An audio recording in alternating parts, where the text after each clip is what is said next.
This is my Tron 3 review. It's really a setup for Tron 4. I'm at the movie theater right now. Just got done watching it. I have my notes. I need to organize it in my notebook. But initial thoughts, just right out of the movie, I'm gonna have to say it was an okay movie. People are really making it out worse than it is. That's whatever. People do that all the time. It's the internet. You should be used to exaggeration. But I'd say where they were right is the soundtrack. Soundtrack's banging. I stopped at the Target the other day with the full intent of purchasing a vinyl, and I did purchase a vinyl. I was torn. I was torn between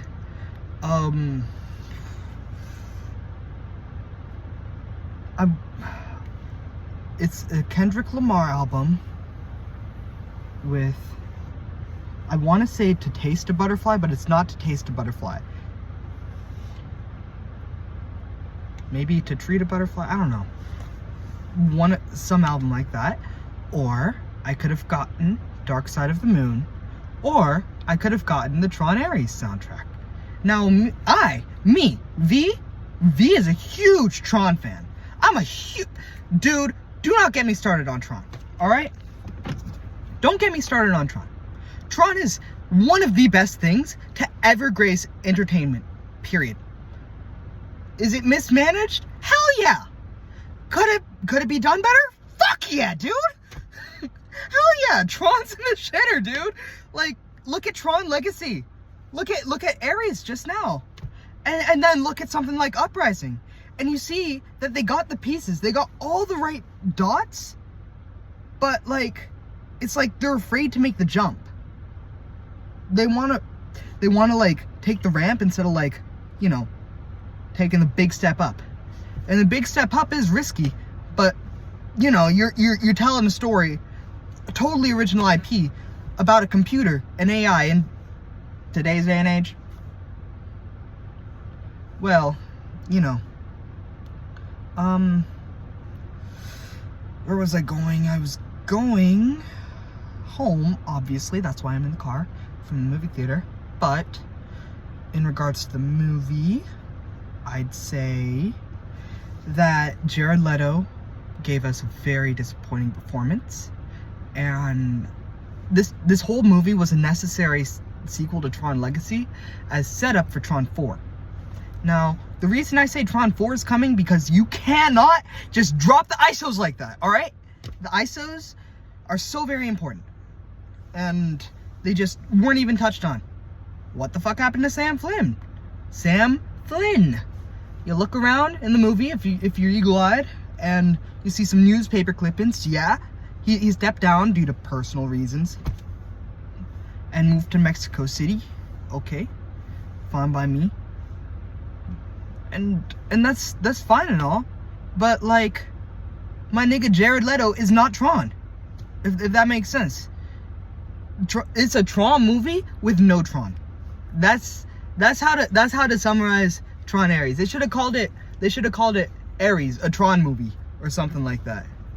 And then that way, when the real Tron 3 rolls around, where they pick up with Sam and Cora, and like how she managed to survive the 29-minute time limit, even though at the end it kind of looked like she got cancer, but I'm not sure. I only saw this movie once.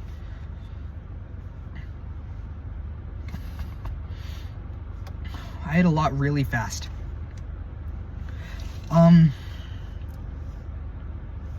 Well, yes, let's keep going. I like the Dillinger villain. I like that they're bringing him back. I felt like Tron Legacy was missing a distinct lack of Dillinger from the first Tron. And I like that he's become the new MCP. That feels right. And that it's a human instead of like a made-in program. And then at the end, the final battle with Jared Leto, he does this like wall bounce thing off the ribbon. And that was pretty cool. But it literally was just like Tron Uprising did it so much better. It was Tron versus Clue and his forces. And the new grid looks really cool, like an elevated structure. That's pretty dope. I liked all the programs just running towards them. That was nice. I'm gonna move back. Woo! Now you have my shoulders for framing, and you can see my hands. And I talk with my hands a lot, and so it's very important. I'm dragging on. Let me see if I can look at my notes. Okay, I looked at my notes a little bit. I was waiting for Sam and Cora for the whole movie. Whole damn movie. And I didn't see him once. None person. Just newspaper clippings. And, I had the question answered that I've been wondering forever. Ever since I saw Flynn bleed or Sam Flynn, I'm talking about, not Kevin Flynn, but Sam Flynn. I saw him bleed in Tron Legacy when he in the arena. He like drops blood from his mouth in the games, and they're like, "Oh, he's bleeding! You're not supposed to do that," because you're not. But he was, and that was pretty cool. I say that because the question I was wondering was, what would happen if a disc met human flesh? And turns out it works just like a knife.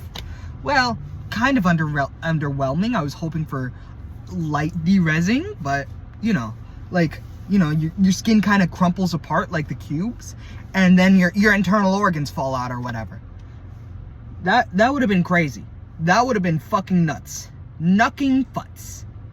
But no dice. Jared Leto gives a very stunted performance.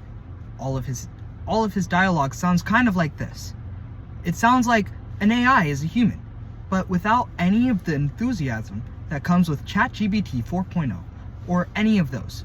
Like, you know how ChatGPT 4.0 would talk with the exclamation marks at the end of its sentences. Whilst I understand Jared Leto's like basing it sort of like around that, I'd kind of expect a little more, how to say, substance with trying to become human. Like mimicking the mannerisms more. Because that's what he was doing the whole movie. He's trying to be human. But my main question is, where the fuck is Tron? Where the fuck is Tron? Tron would have put a stop to this the second he showed up. The second he showed up, breaking into the grid to steal the permanence code. The second he broke in, Tron should have been on his ass. No, like that. Tron would have came down with 8 of his homies, dog. And then whooped his ass. Honestly, it would have been a fair fight, but like, Tron is that nigga. Tron is that guy. Tron really is. You gotta watch out, Preston, to know. But like, where was he? Not present. That's for certain. Okay, besides that, Greta Lee, she was fine. I think she summed up the perfect line of CEOs. Can I trust you? Probably not. Damn right, Greta. Well, overall, I'd give it a solid 6.8 out of 10. That's on my notes, but if you're a rounding person, I'd say 7 out of 10, I guess. We got Uprising #1, Forever. Season 2 was snubbed. We need our Season 2, our Season 3, our Season 4, our Season 5, and our Season 6. And a movie. Then we'll have our Tron Uprising. Like, that'll be it. That lives in my heart. Beck is a great protagonist, and like, just feel like, Clue with like any of the bad guys in this film, any of the Dillinger systems, You just get Clue in there, and there you go. And then you got Kevin Flynn somehow being alive, even though he's like a backup copy of not a backup copy of a backup copy, but a backup copy on an old server. And that's a cop-out. Plain and simple, you wanted Jeff Bridges here. You wanted your Flynn fan service. And it's bullshit. It really is. It's kind of cheap. Like, I was expecting some bullshit. I'm gonna be straight. Some bullshit where when Clue and Flynn merged and they both seemingly got derezzed, that was it. It was game over. For Flynn anyway. And I also like the end of line. That's always in all the Tron media. It's so cool. But no, it's just backup Flynn. It'd be really cool if in Tron 4 it was like Jared Leto obviously has to pull up to Sam and Cora, and then he's like, yo, I got the permanence code or whatever, and then all of a sudden, massive world war. It's the Dillinger system. MCP, say that 10 times fast and not get mixed up with NCP. MCP Dillinger? He's like, I don't know, launching out like all the fucking drones and the recognizers now.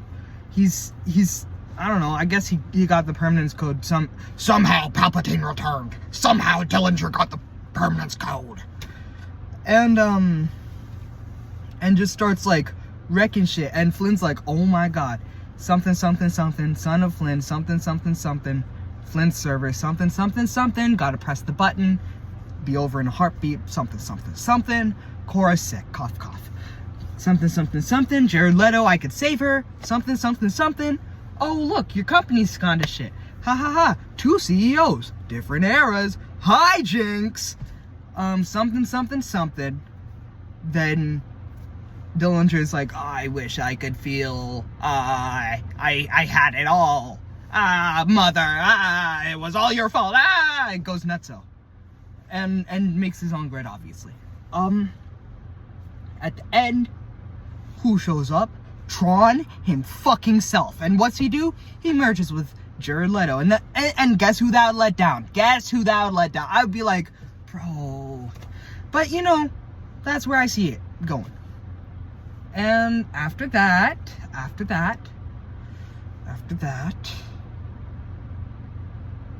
Dillinger would be like, and die or something. And everyone goes home. Happy or whatever. I don't know. Endings are hard. You try thinking of an ending for your life. It's difficult, man. Endings are real hard.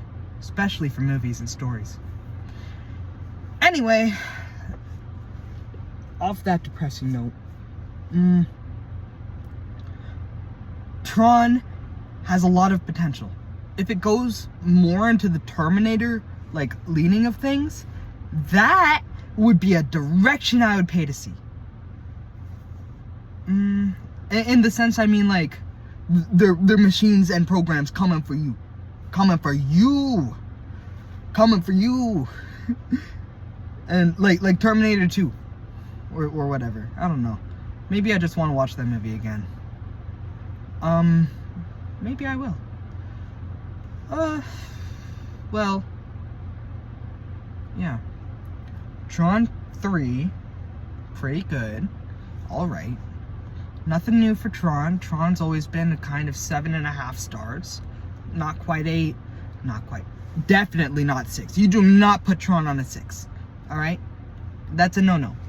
Because Tron and Tron Uprising are going to boost that up here, and then you take the best parts of the other 2 Tron movies, that's the effects and the music, and those are going to affect the vibes, and those vibes, they're going to bring that up to about here. You see how there's like a small gap, but there's a gap. They're like the same, but it's a small gap. Yeah, we got to fix this. Be more bold, be more creative, and don't be fucking Disney, maybe. But, you know, it's a Disney IP, whatever. And then you keep these, you keep your nice little music and effects, and